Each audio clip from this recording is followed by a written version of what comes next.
Hello, everyone. This is Mike from Dimensional Walking, and today I want to talk about a subject, and I'm going to call this episode "Aliens Among Us in Local Restaurants." So it's kind of a catchy title, right? So, anyways, I'm going to talk about two personal experiences I had over the years, and the first one uh, was about 20 years ago.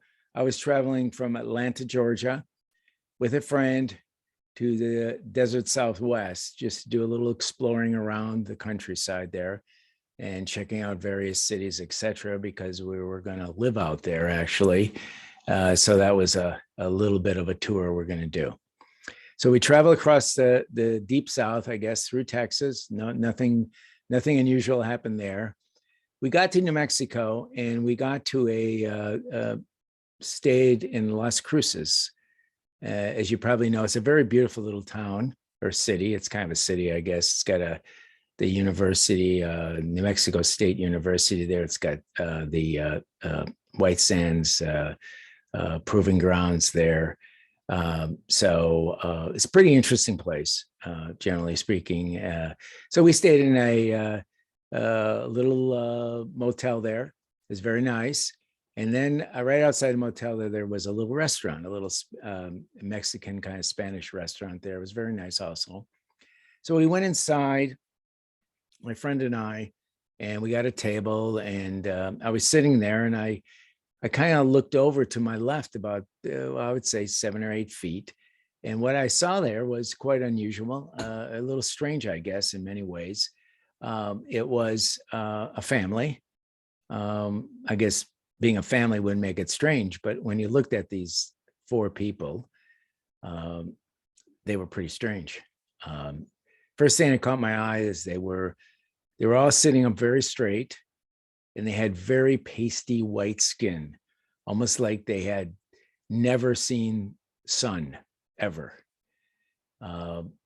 They also had some fairly large eyes, dark eyes. You couldn't really tell if it was blackish or brown, but and they were just sitting there.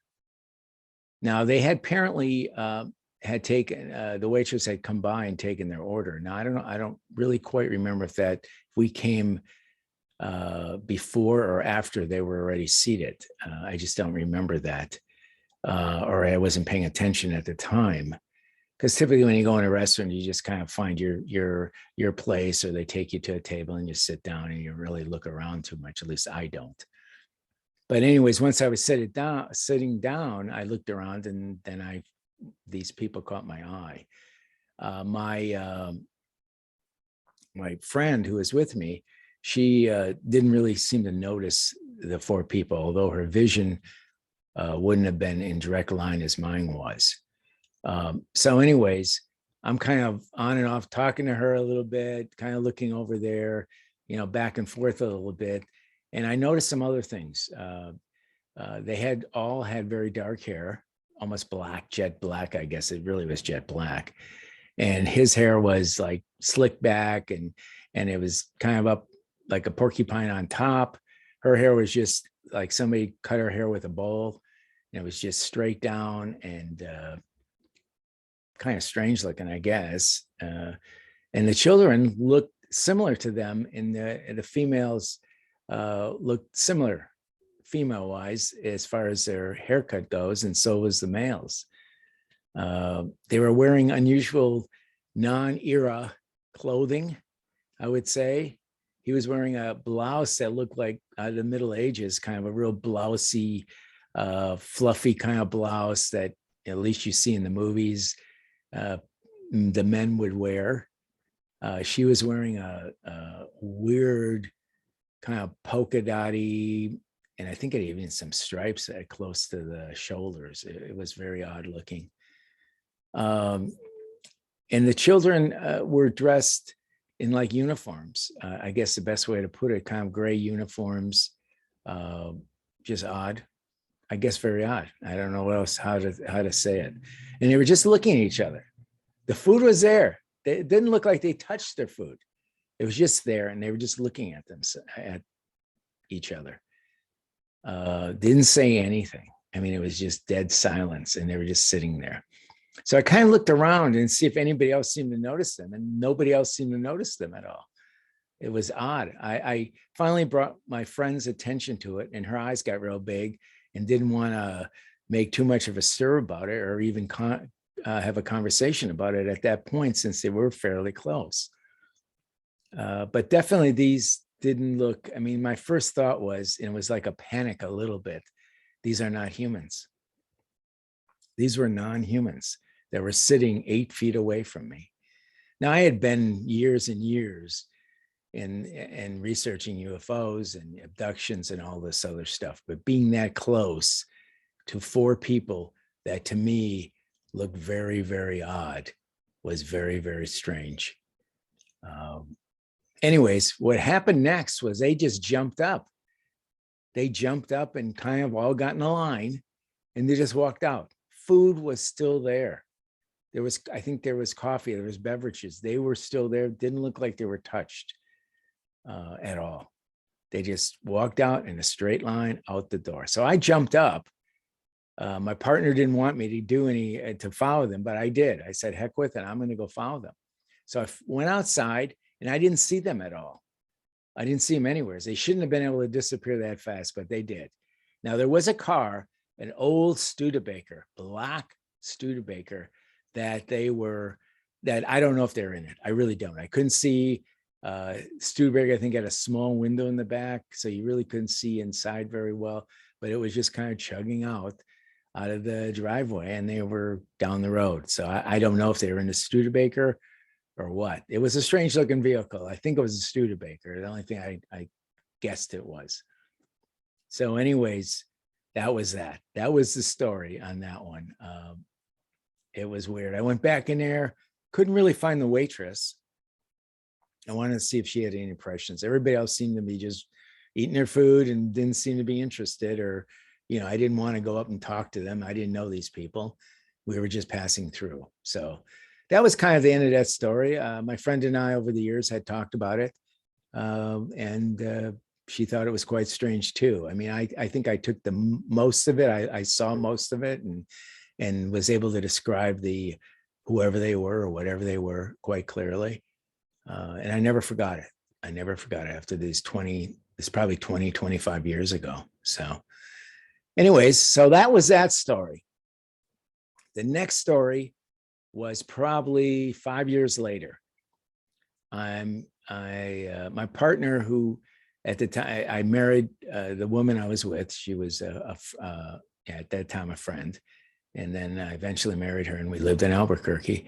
She had gone and it was during Thanksgiving. She had went back home to Atlanta, and she was with her family. So I stayed there. I don't know if I was working or what was going on, but I stayed. And anyways, I had a couple friends there, and so we decided we weren't going to cook anything, but somebody had heard that the Golden Corral, kind of this buffet restaurant, did a pretty good Thanksgiving dinner. So we said, hey, what the heck? Let's go do it. It was fairly inexpensive, and all you can eat. What the heck? You can't go that wrong. And they served a variety of foods. So went over there.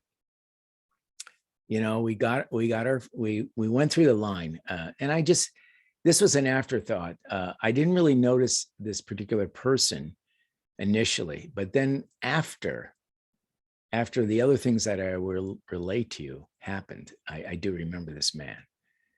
So I'm going to tell you that the walking through, since it's in a little bit of a sequence, walking through the line and getting your food, because it's a buffet, as you probably know, you go and pick your food, and, you kind of look at it, and then you scoop it out and put it on your plate, etc., and get your drinks, all this good stuff. Well, there was this person, and I didn't really look at his face too much. I was just kind of getting my food, but I did notice he was kind of holding up the line. He was very undecided on what he was going to get. And I don't know if he quite understood how it worked, because I remember him kind of looking at the person in front and looking at what he was kind of doing. He kind of mimicked what was going on, which I guess I thought it was a little odd, but I didn't overthink it. I just didn't want to overthink it. I was, hungry, and I wanted to get my food, right? So anyways, this guy, I remember he finally got his food, and I remember I was going over to get my drink in the drink dispenser, and it was almost like he was standing there just staring at this drink dispenser, almost like he didn't know what the hell it was. And so anyways, there was two of these drink dispensers, actually. He was standing at one. So I went over to the other one and I dispensed my drink, right? He kind of looks at what I was doing, right? And then he kind of does it. And then so I go sit down, didn't think anything more of it. I go sit down, and sure and behold, this guy sits catty corner from me on a table, a small table that would probably only hold one person. And my two friends and I were at this other table, but I could clearly see this guy.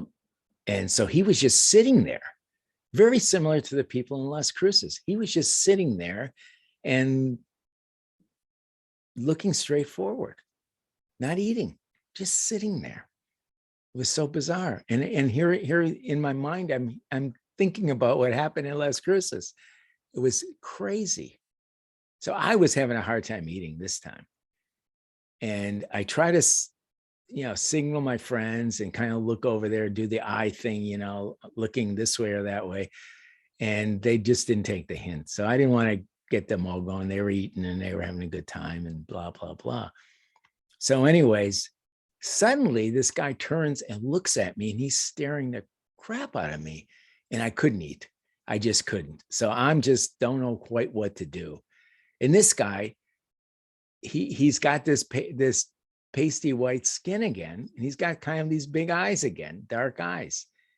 He was pretty much bald, if I remember correctly, and maybe a light beard. I can't quite remember that. I don't know why I want to say light beard, but anyways, he's staring at me, and he's giving me this really creepy stare. Okay, almost like he's trying to stare through me, or he's getting in my eyes. So I didn't know what else to do. So I just turned towards him and looked at him in the eye. And that was quite uncomfortable, to say the least. And so suddenly he just turns forward again, gets up quite slowly, turns almost like a robot. I swear it was like a robot. He just walks out.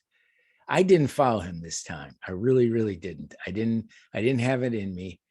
I asked my friends if they saw this guy over here, the creepy guy. And they say, yeah, they sort of did, but didn't think much about it. And they didn't really, because they didn't have a good angle. They just didn't have this good angle unless say I turned their heads and showed the person to, and I wasn't going to do that. Anyways, he didn't touch his food at all.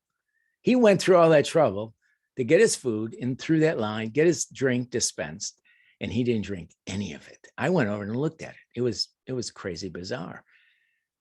So I have no clue who this was. If it was somebody trying to spy on me, or it was, the government or something, I'm sure he would have ate his food. Otherwise, he's going to stand out exactly the way he did. So anyways, that was my other experience. So, I've had other similar experiences in other places, like in stores or grocery stores or whatever. These were the two restaurant ones. And the reason they're interesting is more interesting, I think, is because it was a place you could actually observe these beings. And I really believe these two incidents were real from a standpoint, they were real, that they weren't humans. I really do. You can almost, after a while, you can kind of have that feeling. It's kind of a startling feeling inside of you when you know they're not human, or you realize something is really wrong here.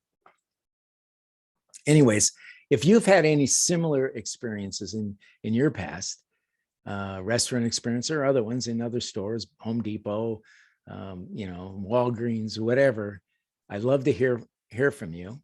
Again, you can get a hold of us at dimensionalwalking@gmail.com. Thank you very much. If you like us, please like us. And if you even like us more, please subscribe to Dimensional Walking, a Paranormal Journey, this channel. Anyways, thanks a lot. Happy trails until we meet again. Bye-bye.